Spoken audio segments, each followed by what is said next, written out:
షర్మిల గారిని వేదిక మీదకి రావాల్సిందిగా నేనే స్వాగతిస్తున్నా. నా కూర్చుందమ్మా, కూర్చోవచ్చు, రండి. అంటే నేను అడిగినప్పుడు ఇక నువ్వేం పని చేయాల్సిన పని లేదు, నేను అన్నీ చూసుకుంటాను. నేను నవ్వి చెప్తా ఉంటాను, ఈ తరానికి ఒకే రాజశేఖర్ రెడ్డి, ఒకే కేవీపీ రామచంద్రరావు ఉంటారు, ఇంకా ప్రత్యామ్నాయం ఎవరు ఉండరు అని. నాకు తెలిసి కేవీపీ రామచంద్రరావు గారు ఊహించినరో ఊహించలేదో నాకు తెలియదు, కానీ చదువుకునే రోజుల్లోనే ఒక మిత్రుడి కోసం తన శక్తినంతా ధారపోయాలని నిర్ణయం తీసుకోవడం అనేది ఒక గొప్ప నిర్ణయం. ఆ రోజు ఎవరికీ తెలియదు రాజశేఖర రెడ్డి గారు ₹1 డాక్టర్గా ఉంటారని, పేదలకు సేవలు అందించాలని రాజారెడ్డి గారు భావించి ఉండవచ్చు. వారితో పాటే చదువుకున్న కేవీపీ రామచంద్రరావు గారు కూడా జీవితంలో ఏదో ఒకటి కావాలనే డాక్టర్గా చేరుంటారు కదా. కానీ వారు రాజశేఖర రెడ్డి ఏదైనా అది నేను అయినట్టుగానే భావించి ఆ రోజు నుంచి మొదటిసారి శాసనసభ్యుడిగా ఎన్నికైన వైఎస్ రాజశేఖర రెడ్డి గారు మొదటిసారి మంత్రిగా కూడా బాధ్యతలు చేపట్టిండ్రు. మొదటిసారి వరించిన అదృష్టం 78లో వారు మొదటిసారి ఎమ్మెల్యేగా మారి మంత్రిగా మారిన తర్వాత 2004 వరకు వారు ఎమ్మెల్యేగా, ఎంపీగా ఏది గెలిచినా రాష్ట్రంలో, కేంద్రంలో కాంగ్రెస్ పార్టీ అధికారంలో ఉన్న వైఎస్ గారికి ఎప్పుడు మంత్రి పదవి వరించలేదు. ఎన్నో కష్టాలను, ఒడిదుడుకులను సొంత పార్టీలో, సొంత ప్రభుత్వంలో ఎదుర్కొన్న ఆ కష్టాలలో కేవీపీ రామచంద్రరావు గారు వైఎస్ఆర్ గారిని వదిలిపోలే, తోడుగా నిటారుగా నిలబడ్డాడు. రాజశేఖర రెడ్డి గారి చాలా సమస్యల్ని తానే తీసుకొని జరిగిన తప్పిదాలకు తన ఖాతాలో రాసుకొని మంచి పనులు జరిగితే అది డాక్టర్ గారు చేసిండ్రు, మీకు సహాయం అందించిండ్రు అని చెబుతూ 2004 ముఖ్యమంత్రి అయిన తర్వాతనే వైఎస్ఆర్ గారికి డాక్టర్ కేవీపీ రామచంద్రరావు అనే అత్యంత సన్నిహిత మిత్రుడు ఉన్నాడని సమాజానికి అంతా తెలిసింది. కాబట్టి ఈనాడు మాకు చాలామంది కలుస్తూ కేవీపీ కావాలనుకునే వాళ్ళందరికీ వేదిక మీద నుంచి నా సూచన ఒకటే, మీరు ఎప్పటికీ కేవీపీలు కాలేరు, అట్లాంటి ఆలోచనలు కూడా చేయబాకండి. ఒక కేవీపీ కావాలంటే సర్వం త్యాగం చేయగలిగిన త్యాగ గుణం ఉండాలి, అన్ని సమస్యల్ని ఎదుర్కొని నిలబడగలిగిన శక్తి ఉండాలి. అవి ఈ రోజుల్లో ఉన్నట్టుగా నాకైతే ఎవరు కనిపించలే. మొదటి వారం లోపలికి రానిస్తే రెండో వారంలో మనం కాసేపు అలా జరిగి ఇలా పోతే ఆ కుర్చీల్లో కూర్చొని నేను నడుపుతాలే అనే వాళ్ళు ఉన్నారు. ఎందుకంటే నేను అనుభవంతో ఇవన్నీ చెప్తున్నా.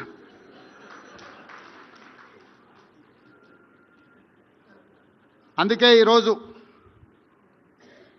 రాజశేఖర రెడ్డి గారు మరణానంతరం 16 సంవత్సరాలు పూర్తయినా రైతుల పట్ల రాజశేఖర రెడ్డి గారికి ఉన్న అభిమానాన్ని గుర్తించి, రైతుల పట్ల కేవీపీ రామచంద్రరావు గారికి అభిమానం ఉందో లేదో నాకు తెలియదు, నేను అప్పుడు అడగలేదు. కానీ డాక్టర్ వైఎస్ రాజశేఖర రెడ్డి గారికి రైతుల పట్ల ఉన్న అభిమానం వ్యవసాయం దండగ కాదు, వ్యవసాయాన్ని పండుగ చేసి రైతునే రాజును చేయాలన్న వైఎస్ఆర్ ఆలోచనని కొనసాగించాలన్న ఆలోచనతో ఈరోజు కేవీపీ గారి కార్యక్రమాన్ని ఏర్పాటు చేయడం జరిగింది. ఈరోజు కాంగ్రెస్ పార్టీ కాదు, ఈ దేశంలో రాష్ట్ర ప్రభుత్వాలు ఏర్పడాలి అని అంటే ఖచ్చితంగా ఉచిత విద్యుత్ హామీ ఇవ్వాలన్నంత బలమైన ముద్ర రాజశేఖర రెడ్డి గారు ఈరోజు చెరగని ముద్ర రైతుల మెదళ్లలో, రాజకీయాల మీద వారు ప్రభావితం చేసిండ్రు. ఆనాడు రాజశేఖర రెడ్డి గారు రైతులకు ఉచిత కరెంటు ఇవ్వాలి అన్నప్పుడు చాలా రకమైన చర్చలు జరిగినాయి. అసాధ్యమన్న వాళ్ళు ఎక్కువ మంది. కానీ 2004లో మొదటిసారి కాంగ్రెస్ ప్రభుత్వం ఏర్పడిన ఉమ్మడి ఆంధ్రప్రదేశ్ రాష్ట్రంలో ఎల్బీ స్టేడియంలో వేలాది మంది సమక్షంలో మొట్టమొదటి సంతకం వైఎస్ఆర్ గారు రైతులకు ఉచిత కరెంటు ఇవ్వడమే కాదు, వేలాది మంది రైతుల మీద ఉన్న క్రిమినల్ కేసెస్ను తొలగించి 1300 కోట్ల రూపాయల ఆనాటికి విద్యుత్ బకాయిలను ఒకే ఒక సంతకంతో రద్దు చేసిన నాయకుడు డాక్టర్ వైఎస్ రాజశేఖర రెడ్డి గారు.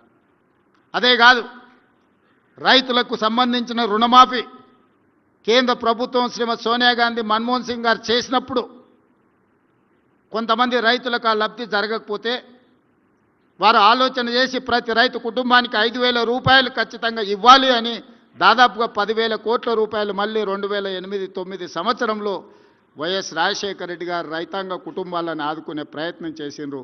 వారు ఆదుకున్నారు. అదేవిధంగా రైతుల సమస్యలు ఎప్పుడొచ్చినా రైతులకే కాదు, ఎన్టీ రామారావు గారు ప్రారంభించిన 2 రూపాయల కిలో బియ్యం పథకాన్ని మళ్ళీ డాక్టర్ వైఎస్ రాజశేఖర రెడ్డి గారు 1 రూపాయికే కిలో బియ్యం ఇవ్వాలని నాకు తెలిసినంత వరకు జడ్చర్లలో డాక్టర్ మల్లురవి గారు, బట్టి విక్రమార్క గారి సమక్షంలో రాజశేఖర రెడ్డి గారు మళ్ళీ 1 రూపాయి కిలో బియ్యం పథకాన్ని రెండోసారి 1 రూపాయి తగ్గించి పేదలకు పట్టడి అన్నం పెట్టాలని ఆలోచన చేసిండు.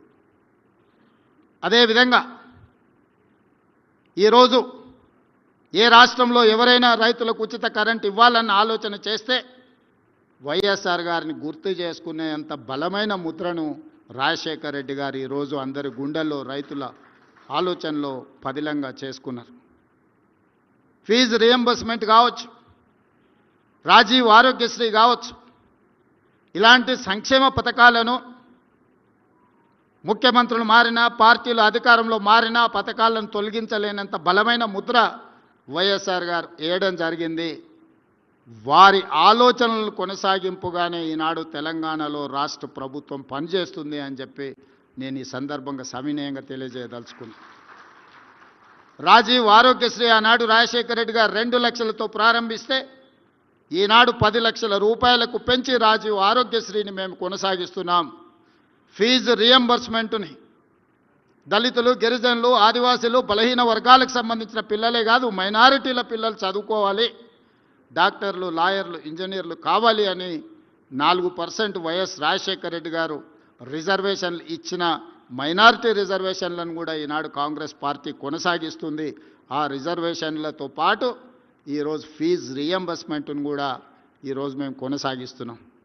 ఆనాడు రూపాయి కిలో బియ్యం ఇస్తే ఈనాడు ఉచితమే కాదు, సన్న బియ్యాన్ని ప్రతి పేదవాడు తినాలి అని 3,10,00,000 మందికి తెలంగాణ రాష్ట్ర ప్రభుత్వం సన్న బియ్యం దేశంలోనే మొట్టమొదటిసారి ఈరోజు 3,10,00,000 మంది పేదలకు సన్న బియ్యం ఉచితంగా తెలంగాణ రాష్ట్ర ప్రభుత్వం పంచుతున్నది అని అంటే ఆ స్ఫూర్తిలో వైఎస్ఆర్ ఆలోచన, వారి యొక్క విధానం కొనసాగుతున్నదని చెప్పి నేను ఈ వేదిక మీద నుంచి చెప్పదలుచుకున్నాను. అదే కాదు, చాలామంది హామీలు ఇచ్చిండ్రు రైతు రుణమాఫీ గురించి. అమలులో ఏం జరిగిందో నేను చెప్పాల్సిన అవసరం లేదు. కానీ మా ప్రభుత్వం ఎన్నికల సందర్భంగా 2 లక్షల రూపాయల రుణమాఫీ చేస్తాము అని చెప్పి 3 నెలల్లోనే 25,35,964 రైతాంగ కుటుంబాలకు 20,617 కోట్ల రూపాయల రైతు రుణమాఫీ చేసి 2 లక్షల రూపాయల రుణం నుంచి రైతులకు విముక్తి కలిగించి తెలంగాణ రైతాంగానికి ఈరోజు అప్పు లేకుండా చేసిన ప్రభుత్వం తెలంగాణ రాష్ట్ర ప్రభుత్వం. రైతులను ఆదుకోవడంలో వైఎస్ఆర్ గారి ముద్ర కొనసాగుతున్నది అని చెప్పి నేను చెప్పదలుచుకున్నా.